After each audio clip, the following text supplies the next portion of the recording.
the first SOS Band project, you didn't have this facility, so Right. you did have to work in a We went to Atlanta to do the SOS Band. Some of it, the first one. Then the second one we did between Atlanta. We recorded the tracks in Atlanta and then came up here and did the vocals, but not on this board. We actually were working at a little small studio called Creation. But then by the third album, the Sands of Time album, then we had this and we did all that. So did you guys know from the beginning that this is what you wanted to do, was to own your own studio? Yeah. That was always the intention. We love the privacy, and we love to be able to go in and work whenever we feel like it. You know? We're here from 4 o'clock in the afternoon, 6 o'clock in the morning, whenever we want to be, you know. So. And that's the nicest thing about it. It's because you're spontaneous and you never know when the idea is going to come to you. Yeah. And it's nice to be able to, ooh, I just thought of a good keyboard part for that song, and you just pull up and come in and do it.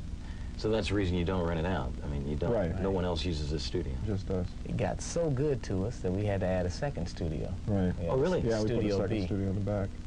Yeah. So is there a time when, like, you're working in A, Terry's working in B? All the time. Oh, really? All the time. We just did, just finished doing a project with Morris Day. And there was a situation where he was in a big rush to get the album out, and because he had a deadline. So I was in here doing keyboard parts, and Terry was in the other room finishing the vocals. So on the song. So you know that's the way it works, and it's really convenient. Yeah, it works out So good. do one of you guys do more than the other? Well, that's not the question I want to ask. What I'm really trying to ask What you is... trying to say, man? Yeah, which one really does the work? Which one really does the work? No. Well. No, really. Are you, like, you more involved in the mix? Does Terry do more writing? Do you play more, you know, or does it vary from cut to cut? It varies. It varies from cut to cut. I He's guess mix master. I'm mix master. Yeah. You know, he does the track mixing. I do a lot of the vocal mixing. He's vocal master. Yeah.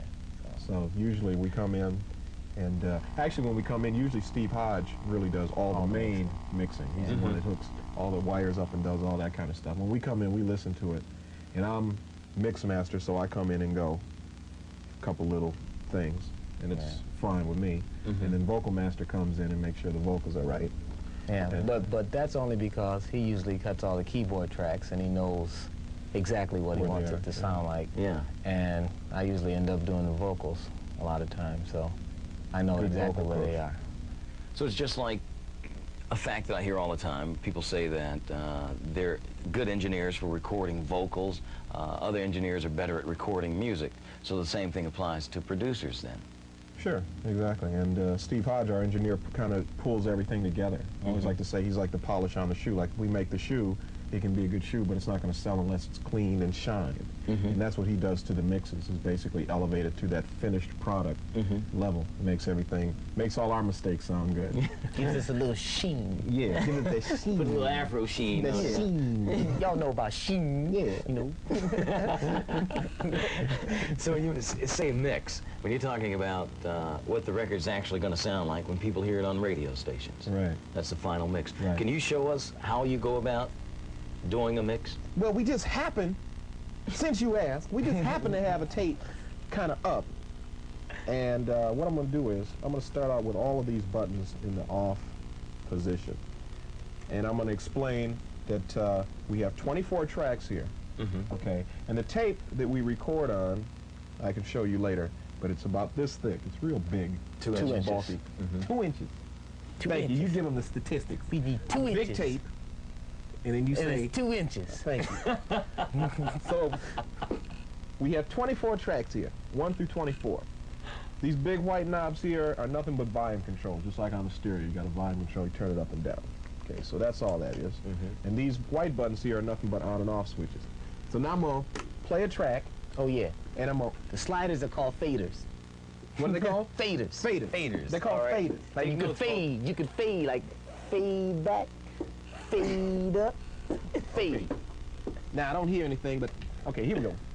Okay, now here we have a bass drum. Okay, bass drums sound like that. That's on track number 2. Now we also have what we call reverb, and that way we can make the drum sound real big. Wait a minute, I hear keyboards. I didn't want keyboards. Be quiet. I'm not ready for the keyboards yet.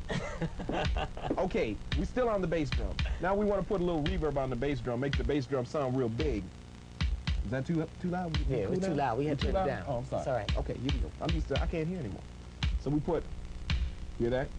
Hear the Put a difference? little reverb on it, Yeah, yeah. put a little reverb on it. For those that don't know what reverb is, it's called echo. Yeah, echo. This man he's got his technicalities. We got it. I could translate it back to ghetto terms. So then that's the bass drum. So all we do now is just add in the rest of the tracks. We put the snare, the hi-hat. Okay, and that's all we're gonna do now is just turn on all the rest of the tracks. We got a tambourine. Okay. Then we add in what we call the room tracks. This makes things sound even a little bit bigger. Now we're gonna put in Terry Lewis's part. He's the bass.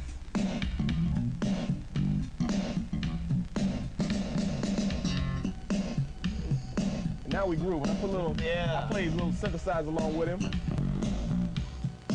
Now Now that's a we- synthesized bass on top of his natural bass. Right, Is use that them both natural bass? Is that That's bass guitar. bass guitar? All No, right. guitar. Guitar. G-O-O-D. Guitar. Okay, now we groove. We got the groove going now. So now we're gonna add in some keyboards. You know, those are, little melody lines, Yeah. kind of to fill it out and things like that. there. Thing like that there.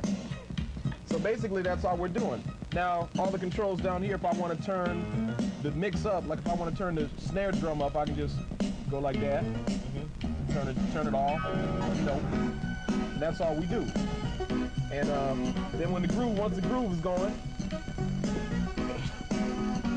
we can do interesting things by grouping the faders together on these switches right here. Give me a breakdown. Right here. What, breakdown? Yeah, breakdown. Okay, man.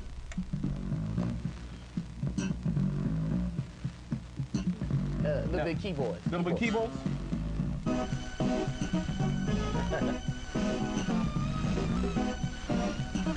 Yeah, let me hear the bass drum again. That's funky. What about some drums? Yes. Hit me! Good dog. Now we bring everything else back in. Horns. Well, anyway, okay. That's Lord. enough. Oh, Lord, this is getting good to us. I'm telling you, I'm Anyway. loving that. What a groove. That's Yeah. the Morris Day project. That's a Morris Day groove, yeah. Fishnet. You You don't see have- what we're gonna do? We're gonna actually mix this, and then we'll give you the finished product when everything gets done. Can we do that by the end of the show? Yeah, we're gonna try. I love it. We're gonna try. We're gonna get it done through the magic of television. Because actually, it would take about 12 hours probably to do the actual mix, but we'll condense it down real fast and do it. The other thing is too, I can just go up the board, and it looks very intimidating, I know, to people to see all these knobs and switches. It does. But like I say, it's all modules. There's 24 modules here, and each of the modules is the same. So maybe this number one is the easiest to go up. We just have volume here, an on-off switch here. The red button is just a pan, which is like the balance on your stereo for the right to right speaker. Okay. This is a monitor button to bring in microphones when we're recording microphones and stuff. And these are EQs, bass, treble, high, just like bass and treble. And then our echo and things are up here. The And- juice. Yes, and right here is a Q mix, so the singers can hear a different mix than we actually hear in here. And they get their own mix, and we get our own mix, and everybody's happy. And when they say, I need more echo on my vocal, I can't hear my vocal, I can turn them up. And then if their vocals sounding messed up in here, I can pull the vocal down in here, so I don't hear it. Wait, Okay. wait. Let's take a break. Okay, All right. let's go fry some chicken. Yes. Let's get the grease. Yeah. We would like to take a break. Well, actually, we're going to show a video. This is one of your projects, one of your many projects.